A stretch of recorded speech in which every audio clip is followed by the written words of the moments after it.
ಅತ್ತೆ ಸೊಸೆ ಶಾರದಾ ಅನಾಮಿಕರು ತಳ್ಳುಗಾಡಿಯ ಮೇಲೆ ಇಡ್ಲಿ ಸಾಮಾನನ್ನು ಇಟ್ಟುಕೊಂಡು ಬಿಸಿ ಬಿಸಿ ಇಡ್ಲಿ ಅನ್ನುತ್ತಾ ಮಾರುತ್ತಾ ತಿರುಗುತ್ತಾ ಇರ್ತಾರೆ.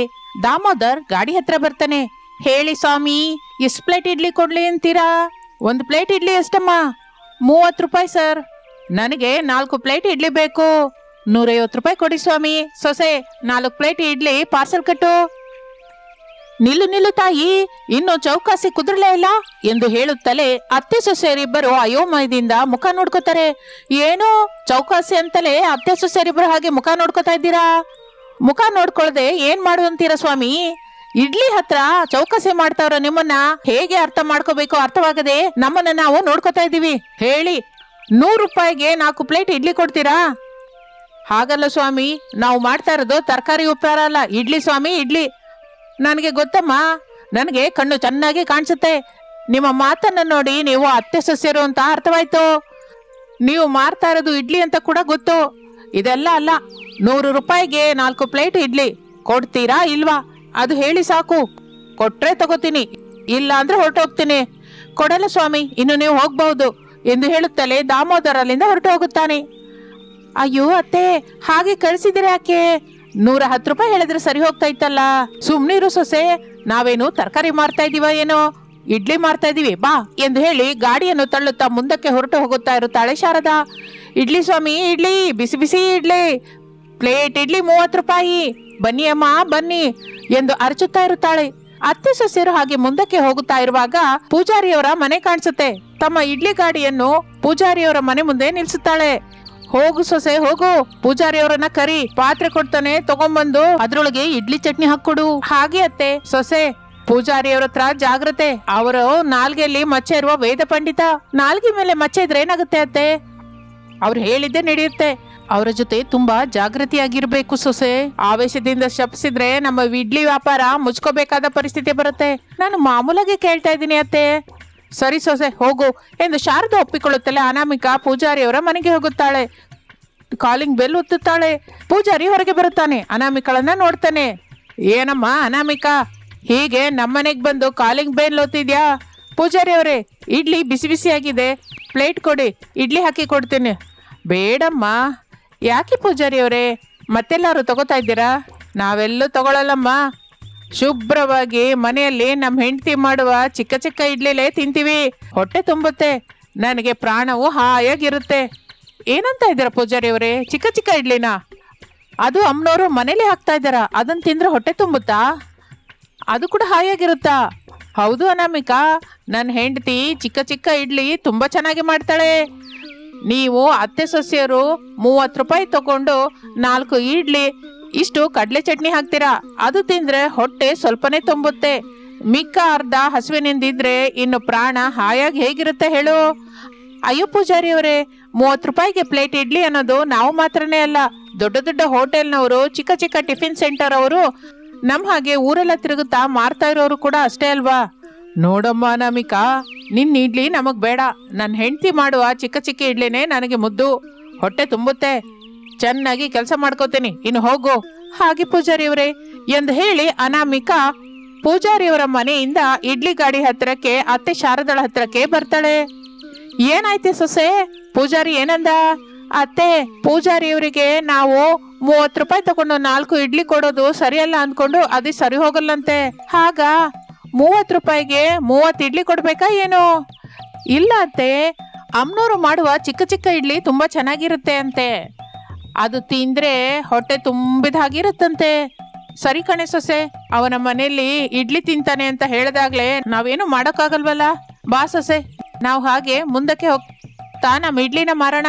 ಹಾಗೆ ಅತ್ತೆ ಎಂದು ಹೇಳಿ ಅತ್ತೆ ಸೊಸೆಯರಿಬ್ಬರು ಇಡ್ಲಿ ಮಾರಿಕೊಳ್ಳುತ್ತಾ ಮುಂದಕ್ಕೆ ಹೋಗ್ತಾ ಇರ್ತಾರೆ. ಸಮಯ ಕಳೆಯುತ್ತಾ ಇರುತ್ತದೆ.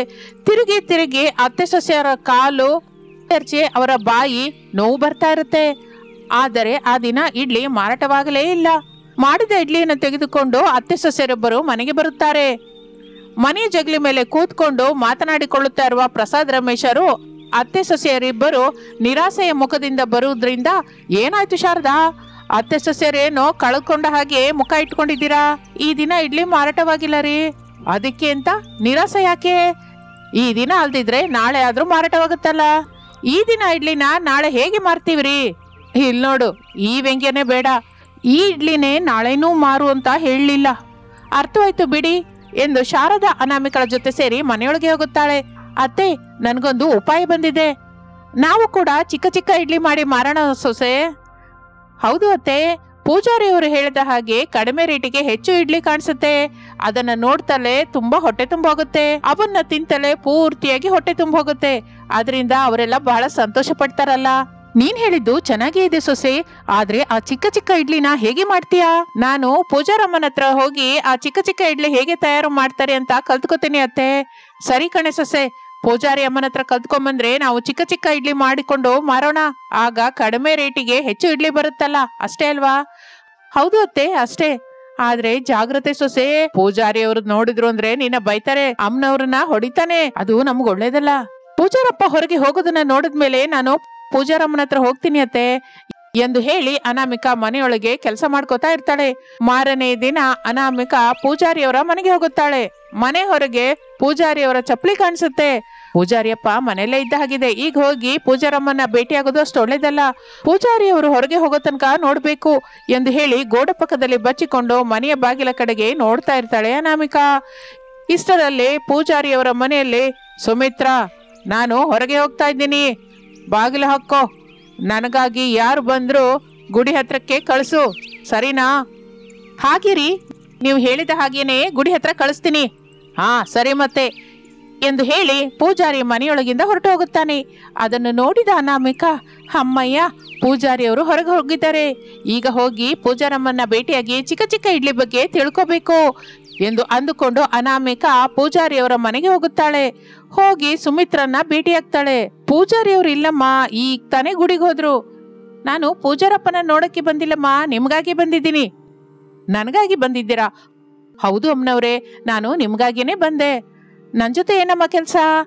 ಅದೇ ಅಮ್ಮನವ್ರೆ, ನೀವು ಮನೆಯಲ್ಲಿ ಚಿಕ್ಕ ಚಿಕ್ಕ ಇಡ್ಲಿನ ತಯಾರು ಮಾಡಿ ಪೂಜಾರಪ್ಪನ್ಗೆ ಕೊಡ್ತಾ ಇದ್ದೀರಂತಲ್ಲ, ಅದ್ ಹೇಗೆ ನಂಗೂ ಹೇಳಮ್ಮ ಎಂದು ಅನಾಮಿಕಾ ತಾನು ಬಂದ ವಿಷಯದ ಬಗ್ಗೆ ವಿವರಿಸುತ್ತಾಳೆ. ಅದೇನೋ ದೊಡ್ಡ ಬ್ರಹ್ಮವಿದ್ಯೆ ಅಲ್ಲ ಅನಾಮಿಕಾ ಎಂದು ಚಿಕ್ಕ ಚಿಕ್ಕ ಇಡ್ಲಿಯನ್ನು ಹೇಗೆ ತಯಾರು ಮಾಡಬೇಕು ಎಂದು ಹೇಳುತ್ತಾಳೆ. ಅನಾಮಿಕಾ ಅದೆಲ್ಲ ಜಾಗೃತಿಯಿಂದ ಕೇಳಿ, ಬಹಳ ಸಂತೋಷ ಪೂಜಾರಮ್ಮನವರೇ ಎಂದು ಹೇಳಿ ಅಲ್ಲಿಂದ ತನ್ನ ಮನೆಗೆ ಬರುತ್ತಾಳೆ. ಸೊಸೆ, ಚಿಕ್ಕ ಚಿಕ್ಕ ಇಡ್ಲಿ ಹೇಗೆ ತಯಾರು ಮಾಡಬೇಕು ತಿಳ್ಕೊಂಡ್ಯಾ?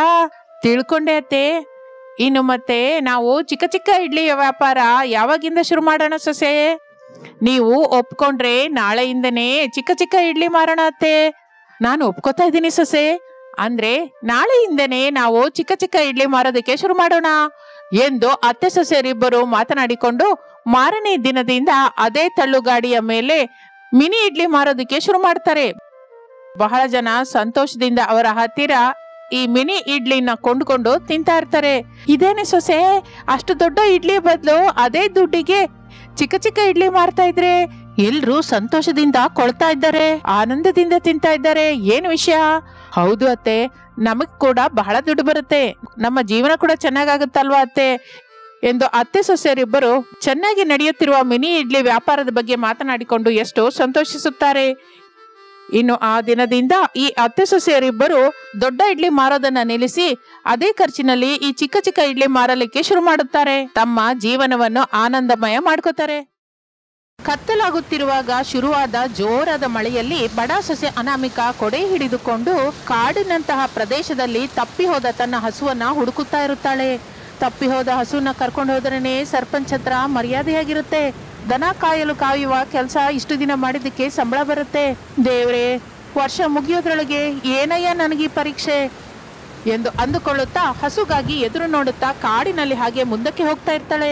ಸರಿಯಾಗಿ ಅದೇ ಸಮಯದಲ್ಲಿ ಸ್ವಲ್ಪವೂ ಎದುರು ಬೆದರು ಇಲ್ಲದೆ ಕಾಡಿನ ಪ್ರಾಂತ್ಯದಲ್ಲಿ ರೋಡ್ ಮೇಲೆ ಕೀರ್ತನ ಕಾರನ್ನು ಡ್ರೈವಿಂಗ್ ಮಾಡ್ತಾ ಇದ್ರೆ ರಮ್ಯಶ್ರೀ ಮಾತ್ರ ಭಯಪಡ್ತಾ ಇರ್ತಾಳೆ. ದೇವ್ರೇ, ತಿರುಗಿ ಮನೆಗೆ ಹೋಗೋದ್ರ ಒಳಗೆ ಕಾರಿಗಾಗ್ಲಿ ನಮಗಾಗ್ಲಿ ಏನೂ ಆಗದ ಹಾಗೆ ನೋಡು ತಂದೆ. ಸೇಫ್ ಆಗಿ ಮನೆಗೆ ಸೇರಿದ್ರೆ ಅಮ್ಮನ ಕೈಯಲ್ಲಿ ತೆಂಗಿನಕಾಯಿ ಹೊಡಿಸ್ತೀನಿ, ಅಪ್ಪನ ಹತ್ರ 116 ರೂಪಾಯಿ ಕೊಡಿಸ್ತೀನಿ. ಇನ್ನು ಹೇಳೆ, ನನ್ನ ಫ್ರೆಂಡ್ ಕೀರ್ತನ ಹತ್ರ ಸಂಕೀರ್ತನ ಹಾಡಿಸ್ತೀನಿ ಅಂತ, ನಮ್ಮ ಅಪ್ಪನ ಹತ್ರ ಗುಂಡು ಹೊಡಿಸ್ತೀನಿ ಅಂತ, ಅವಳ ಮದರ್ ಹತ್ರ ಅನ್ನದಾನ ಮಾಡಿಸ್ತೀನಿ ಅಂತ, ಅವಳ ಬ್ರದರ್ ಜೊತೆ ಪಾದಯಾತ್ರೆ ಮಾಡಿಸ್ತೀನಿ ಅಂತ, ಇನ್ನು ನನ್ನ ರಿಲೇಷನ್ ಅವ್ರ ಹತ್ರ ಕೂಡ ಏನೋ ಒಂದು ಮಾಡಿಸ್ತೀನಿ ಅಂತ ಬೇಡ್ಕೊಳೆ ಬೇಡ್ಕೋ. ಕೇಳಿದ್ಯಲ್ಲ ದೇವ್ರೆ, ನಿನಗೆ ಬಂಪರ್ ಆಫರ್ ಬಂದಿದೆ. ಕೀರ್ತನನ್ ಜೊತೆ ಸಂಕೀರ್ತನೆ ಹಾಡಿಸ್ತೀನಿ, ಅವ್ರ ತಂದೆಗೆ ಗುಂಡು ಹೊಡಿಸ್ತೀನಿ, ಅವ್ರ ತಾಯಿ ಹತ್ರ ಅನ್ನದಾನ ಮಾಡಿಸ್ತೀನಿ, ಅವಳ ಅಣ್ಣನ ಜೊತೆ ನಿನ್ ಹತ್ರ ಪಾದಯಾತ್ರೆ ಮಾಡಿಸ್ತೀನಿ. ಇನ್ನು ಸ್ಟಾಪ್ ಮಾಡೆ ತಾಯಿ. ನೀನು ಹೇಡಿತನವಾದ್ರು ಅಂದ್ಕೋ, ಭಯಪಟ್ಟಿದ್ದಾಳೆ ಅಂದ್ರೆ ಅನ್ಕೋ, ಏನಾದ್ರೂ ಅಂದ್ಕೋ, ನಾವು ಸೇಫ್ ಆಗಿ ಮನೆ ಸೇರ್ಬೇಕು ಅಂದ್ರೆ ಆ ದೇವರ ಕರುಣೆ ದಯೆ ನಮ್ಮ ಮೇಲೆ ಇರ್ಬೇಕು ಕಣೆ. ಹುಚ್ಚಿ ರಮ್ಯಾ, ನಾವು ಸೇಫ್ ಆಗಿ ಮನೆಗೆ ಹೋಗ್ಬೇಕು ಅಂತಂದ್ರೆ ಇರಬೇಕಾಗಿದ್ದು ಎಲ್ಲಿಯೋ ಇರೋ ಆ ದೇವರ ಅನುಗ್ರಹ ಅಲ್ಲ, ಕಾರು ನಡೆಸುತ್ತಿರುವ ಈ ಕೀರ್ತನ ದೇವಿಯ ಧೈರ್ಯ ಸಾಹಸ. ಈ ಹುಚ್ಚು ಮಾತುಗಳೇ ಮಾತಾಡಬೇಡ. ಜಾಗೃತಿಯಾಗಿ ರೋಡನ್ನು ನೋಡಿ ಧೈರ್ಯವಾಗಿ ಡ್ರೈವಿಂಗ್ ಮಾಡು. ಕತ್ತಲಾಗೋದ್ರೊಳಗೆ ಬರ್ತೀವಿ ಅಂತ ಮಮ್ಮಿಗೆ ಹೇಳಿದ್ದೀನಿ. ಈಗ ಮಮ್ಮಿ ಫೋನ್ ಮೇಲೆ ಫೋನ್ ಮಾಡಿ ಎಲ್ಲಿದೀಯಾ, ಎಲ್ಲಿವರೆಗೆ ಬಂದಿದ್ಯಾ, ಕಾರಲ್ಲೇ ಬರ್ತಾ ಇದೀಯಾ, ಇಲ್ಲಿ ಜೋರಾಗಿ ಮಳೆ ಬರ್ತಾ ಇದೆ, ಅಲ್ಲಿ ಮಳೆ ಬರ್ತಾ ಇದೆಯಾ ಅಂತ ನನ್ನ ಪ್ರಾಣ ತಿಂತಾ ಇದ್ದಾಳೆ. Cool baby cool. ನಾವು ಡ್ಯಾನ್ಸ್ ಬೇಬಿ ಡ್ಯಾನ್ಸ್ ಪ್ರೋಗ್ರಾಮ್ ನೋಡ್ತಾ ಇಲ್ವೇ, ಕೂಲ್ ಆಗಿರೋದಕ್ಕೆ. ನನಗೆ ಗೊತ್ತು ರಮ್ಯಾ, ಈ ಫಾರೆಸ್ಟ್ ರೋಡಲ್ಲೇ ಹೋಗ್ತಾ ಇರೋದು ನಮ್ಮ ಕಾರ್ ಒಂದೇ ಅಲ್ವಲ್ಲ, ಇನ್ನು ಬೇಕಾದಷ್ಟು ವೆಹಿಕಲ್ಸ್ ಹೋಗ್ತಾ ಇದೆಯಲ್ಲ. ಎಲ್ಲಿ ಹೋಗ್ತಾ ಇದೆಯೇ? ಗಂಟೆಗೊಂದು ಅರ್ಧ ಗಂಟೆಗೊಂದು ಹೋಗ್ತಾ ಇದೆ.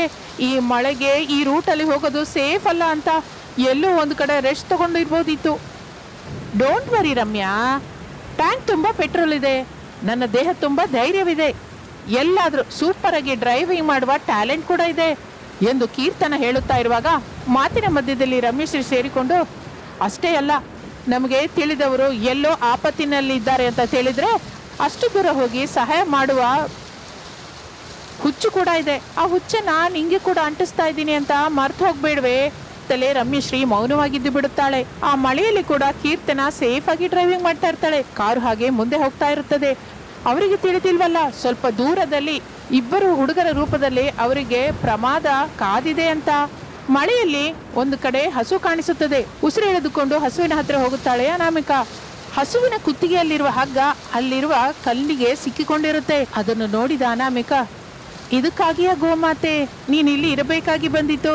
ಹೊಲದಲ್ಲಿ ಸ್ವಲ್ಪ ಕೆಲಸ ಇದೆ ಅಂತ ನಾನು ಹೋಗಿದ್ದಕ್ಕೆ ಇಷ್ಟು ಶಿಕ್ಷೆ ಕೊಡ್ತೀಯ ತಾಯಿ, ಬಾ ಎಂದು ಅನ್ನುತ್ತಾ ಆ ಹಗ್ಗವನ್ನು ತೆಗೆದುಕೊಂಡು ಹಸುವಿನ ಜೊತೆ ಸೇರಿ ಅಲ್ಲಿಂದ ರೋಡಿನ ಕಡೆ ನಡೆಯುತ್ತಾ ಇರುತ್ತಾಳೆ. ಒಂದು ಮರದ ಹತ್ತಿರ ಮಳೆಯಲ್ಲಿ ನೆನೆಯುತ್ತಿರುವ ವಿನಯ್, ಭಾಸ್ಕರ್ ಎನ್ನುವ ಇಬ್ಬರು ವ್ಯಕ್ತಿಗಳು ನಿಂತಿರುತ್ತಾರೆ. ಇಬ್ಬರೂ ಕಳ್ಳರೇ. ಒಂಟಿಯಾಗಿ ಬರುತ್ತಾ ಇರುವವರನ್ನು ನೋಡಿ ಕತ್ತಿಯಿಂದ ಬೆದರಿಸಿ ದುಡ್ಡು ಬಂಗಾರ ಎಳೆದುಕೊಳ್ಳುತ್ತಾರೆ. ಆ ದಿನ ಕೂಡ ಒಂಟಿಯಾಗಿ ಬರುವವರಿಗಾಗಿ ಇವರಿಬ್ಬರು ಎದುರು ನೋಡ್ತಾ ಇರ್ತಾರೆ. ಏನೋ ಭಾಸ್ಕರ್, ಈಗಾಗ್ಲೇ ಕತ್ಲಾಯ್ತು, ಈ ದಿನ ಬೋಣಿ ಕೂಡ ಆಗಿಲ್ಲ, ಹೀಗೆ ಮಳೆಯಲ್ಲಿ ನೆನೆಯುತ್ತಾ ಎಷ್ಟೊತ್ತಿರೋದು? ನಾವು ಮಾಡುವುದು ಕಳ್ಳತನ ಕಣೋ, ಜಾಗ್ರತೆಯಿಂದ ಮಾಡಬೇಕು, ಆಗಿ ತೂಗಿ ಮಾಡಬೇಕು. ನಾವು ಹೀಗೆ ಮಾಡ್ತಿದ್ದೀವಿ ಅಂತ ಯಾರಿಗಾದ್ರೂ ಅನುಮಾನ ಬಂದ್ರು ಪೊಲೀಸರಿಗೆ ಹೇಳಿದ್ರು ನಾವು ಔಟ್, ಅದಕ್ಕೆ ಕೇರ್ಫುಲ್ ಆಗಿರ್ಬೇಕು ಎಂದು ಅಂದುಕೊಳ್ಳುತ್ತಾ ಇರುವಾಗ ಅವರಿಗೆ ಸ್ವಲ್ಪ ದೂರದಲ್ಲಿ ಕೀರ್ತನ ರಮೇಶ್ರು ಬರುತ್ತಾ ಇರುವ ಕಾರು ಕಾಣಿಸುತ್ತದೆ. ರೇಯ್, ಅಲ್ಲಿ ನೋಡು, ಯಾವ್ದು ಕಾರ್ ಬರ್ತಾ ಇದೆ, ಲಿಫ್ಟ್ ಕೇಳೋದಕ್ಕೆ ರೆಡಿ ಆಗಿರೋ. ಕಾರು ಫುಲ್ ಆಗಿದ್ರೆ ಹೊರಟು ಹೋಗುತ್ತೆ, ನಿಂತಿದೆ ಅಂದ್ರೆ 2 ಸೀಟ್ ಖಾಲಿಯಾಗಿರೋ ಹಾಗೆ. ಇದು ನಮಗೆ ತಿಳಿದ ಸೂತ್ರವೇ ಅಲ್ಲ ಕಣೋ ಎಂದು ಅವರಿಬ್ಬರು ಮಾತನಾಡಿಕೊಳ್ಳುತ್ತಾ ಇರುವಾಗ ಕಾರು ಅವರ ಹತ್ರಕ್ಕೆ ಬರ್ತಾ ಇರುತ್ತೆ. ಆಗ ಅವರು ಲಿಫ್ಟ್ ಬೇಕು ಅನ್ನುವ ಹಾಗೆ ಕೈ ತೋರಿಸುತ್ತಾರೆ. ಕಾರಿನಲ್ಲಿರುವ ಕೀರ್ತನ ಕಾರನ್ನ ಸ್ಲೋ ಮಾಡ್ತಾ ಇದ್ದಾರೆ. ರಮೇಶ್ರೀಗೆ ವಿಷಯ ಅರ್ಥವಾಗುತ್ತೆ. ಸ್ವಲ್ಪ ಕೋಪದಿಂದ, ಕೀರ್ತನ, ಈಗ ನಾವು ಇವರಿಗೆ ಲಿಫ್ಟ್ ಕೊಡುವ ಪೊಸಿಷನ್ ಅಲ್ಲಿ ಇಲ್ಲ, ಸೈಲೆಂಟ್ ಆಗಿ ಹೊರಟೋಗು. ಮೇಲಾಗಿ ಅವರಿಬ್ರು ಹುಡುಗರು. ಏನಾಗಲ್ಲ ಕಣೆ ರಮ್ಯಾ, ನೀನು ಪ್ರತಿಯೊಂದಕ್ಕೂ ಭಯಪಡ್ತೀಯಾ ಎಂದು ಹೇಳಿ ಕಾರನ್ನು ಅವರ ಹತ್ರಕ್ಕೆ ನಿಲ್ಲಿಸುತ್ತಾಳೆ. ಇವರಿಬ್ಬರೇ ಇದ್ದಾರೆ ಎಂದು ಇನ್ನೆವರು ಆ ರೋಡಲ್ಲಿ ಬರ್ತಾ ಇಲ್ಲ ಅಂತ ನಿರ್ಧರಿಸಿಕೊಂಡ ಮೇಲೆ ವಿನಯ್, ಭಾಸ್ಕರ್ ಇಬ್ಬರು ಕತ್ತಿ ತೆಗೆದು ಅವರಿಗೆ ತೋರಿಸುತ್ತಾರೆ.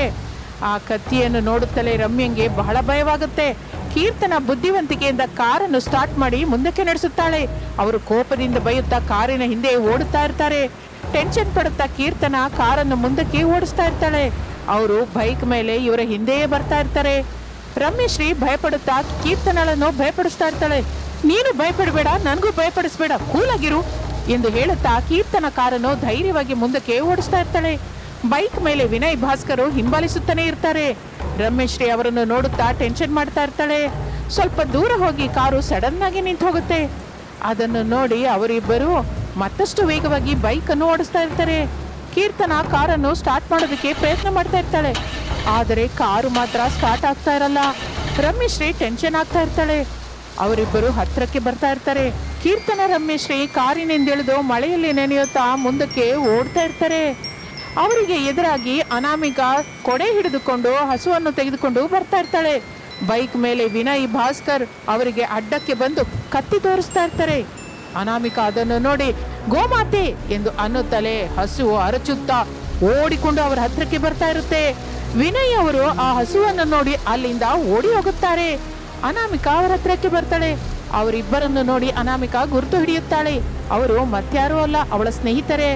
ವಾರೆ ವಾ ಅನಾಮಿಕಾ, ನೀನೇನಿಲ್ಲಿ? ಅದು ಆಮೇಲೆ ಹೇಳ್ತೀನಿ ಹೊರತು ನಾವಿಲ್ಲಿರೋದು ಅಷ್ಟು ಒಳ್ಳೇದಲ್ಲ. ನೀವು ಯಾಕೆ ಹೀಗೆ ಬಂದ್ರೆ? ಕಾರಲ್ಲಿ ಬಂದ್ವಿ. ಕಾರು ಸಡನ್ ಆಗಿ ನಿಂತೋಯ್ತು. ಇಷ್ಟರಲ್ಲಿ ಇಲ್ಲಿ ನೋಡು, ಈ ಕಳ್ಳರು ಹಿಂದೆ ಬಿದ್ರು. ಲಕ್ಕಿಯಾಗಿ ನೀನು ಕಾಣಿಸ್ದೆ. ಸರಿ ಬನ್ನಿ, ನಮ್ಮ ಮನೆಗೆ ಹೋಗೋಣ. ನಮ್ಮ ಅತ್ತೆಯವರ ಊರು ಈ ಪಕ್ಕದಲ್ಲೇ ಹಳ್ಳಿ. ಮನೆ ಹತ್ರ ನನಗಾಗಿ ಎದುರು ನೋಡ್ತಾ ಇರ್ತಾಳೆ. ಬನ್ನಿ, ಮನೆಗೆ ಹೋದ ಮೇಲೆ ಮಿಕ್ಕ ವಿಷಯನ ಮಾತಾಡಿಕೊಳ್ಳೋಣ ಎಂದು ಹೇಳಿ ಅನಾಮಿಕಾ ಹಸುವನ್ನು ತೆಗೆದುಕೊಂಡು ಮುಂದಕ್ಕೆ ನಡೀತಾ ಇರ್ತಾಳೆ. ಕೀರ್ತನ, ರಮೇಶ್ರು ಕೂಡ ನಡೆಯುತ್ತಾ ಅನಾಮಿಕಾ ಸಂಸಾರವಿರುತ್ತಿರುವ ಮಣ್ಣಿನ ಮನೆಗೆ ಬರುತ್ತಾರೆ. ಆ ಮನೆಯಲ್ಲಿ ಅಲ್ಲಲ್ಲಿ ಮಳೆ ಬೀಳ್ತಾ ಇರುತ್ತೆ. ಅತ್ತೆ ಶಾರದಾ ಪಾತ್ರೆ ಇಡುತ್ತಾಳೆ. ಎಲ್ಲರೂ ಸೇರಿ ಆ ಮನೆಯಲ್ಲಿರುವ ಮಂಚದಲ್ಲಿ ಕೂತ್ಕೋತಾರೆ. ಅವರಿಗೆ ಕೀರ್ತನ, ರಮೇಶ್ರನ್ನು ತನ್ನ ಸ್ನೇಹಿತರಾಗಿ ಪರಿಚಯ ಮಾಡಿಸುತ್ತಾಳೆ ಅನಾಮಿಕಾ. ಆ ಮನೆಯಲ್ಲಿ ಮಿಕ್ಕಿರುವ ಸ್ವಲ್ಪ ಊಟವನ್ನೇ ಕೀರ್ತನ, ರಮೇಶ್ರಿಗೆ ಕೊಡುತ್ತಾಳೆ. ಅನು, ನೀನ್ ತಿನ್ನಲ್ವಾ? ಹಸುವಿಲ್ಲ ಕಣೆ, ಆದ್ರೂ ನಾನು ತಿಂದಿದ್ದು 4 ಗಂಟೆಗೆ. ಕಾಡಿನಲ್ಲಿ ಸೊಪ್ಪು ತಿಂದ್ಯಾ, ಹುಲ್ ತಿಂದ್ಯಾ? ಏನ್ ತಿಂದೆ ಸೊಸೆ? ದಿನವೂ ಕಷ್ಟಪಡ್ತಾಳೆ.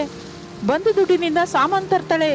ಒಂದು ಹೊತ್ತು ತಿಂದು ಮತ್ತೊಂದು ಹೊತ್ತು ನೀರು ಕುಡಿಯುತ್ತಾ ಎಲ್ಲ ನಮಗೆ ಇಡ್ತಾಳೆ ಎಂದು ಹೇಳುತ್ತಲೇ ಕೀರ್ತನ, ರಮೇಶ್ರಿಗೆ ದುಃಖವೆನಿಸುತ್ತದೆ. ಕಣ್ಣೀರಿನಿಂದ ಅವರಿಗೆ ಕೊಟ್ಟ ಖಾರ ಅನ್ನದಲ್ಲಿ ಒಂದೊಂದು ತುತ್ತು ಅನಾಮಿಕಳಿಗೆ ತಿನ್ನಿಸುತ್ತಾರೆ ಅವರಿಬ್ಬರು. ಆ ನಂತರ ಅವರು ತಿನ್ನುತ್ತಾರೆ. ಅನಾಮಿಕ ಕೂಡ ಕಣ್ಣೀರು ಹಾಕಿಕೊಳ್ಳುತ್ತಾಳೆ. ದುಃಖ ಪಡಬೇಡವೆ, ನಿನಗೂ ಒಳ್ಳೆ ದಿನ ಬರುತ್ತೆ. ಇದು ದುಃಖದಿಂದ ಬರ್ತಾ ಇರುವ ಕಣ್ಣೀರಲ್ಲ ರಮ್ಯಾ, ಆನಂದದಿಂದ ಬರ್ತಾ ಇರುವ ಕಣ್ಣೀರು. ತುಂಬಾ ವರ್ಷದ ಮೇಲೆ ಭೇಟಿಯಾದ ರಿಚ್ ಫ್ರೆಂಡ್ಸ್ಗೆ ನನ್ನ ಮನೆಯಲ್ಲಿ ಅನ್ನ ಹಾಕದೆ ಎಂದು ಹೇಳುತ್ತಾ ಅವರು ಮೂವರು ಮಾತನಾಡಿಕೊಳ್ಳುತ್ತಾ ಇರುತ್ತಾರೆ. ಇನ್ನು ಆ ದಿನವೆಲ್ಲ ಮಳೆ ಬೀಳ್ತಾನೆ ಇರುತ್ತೆ.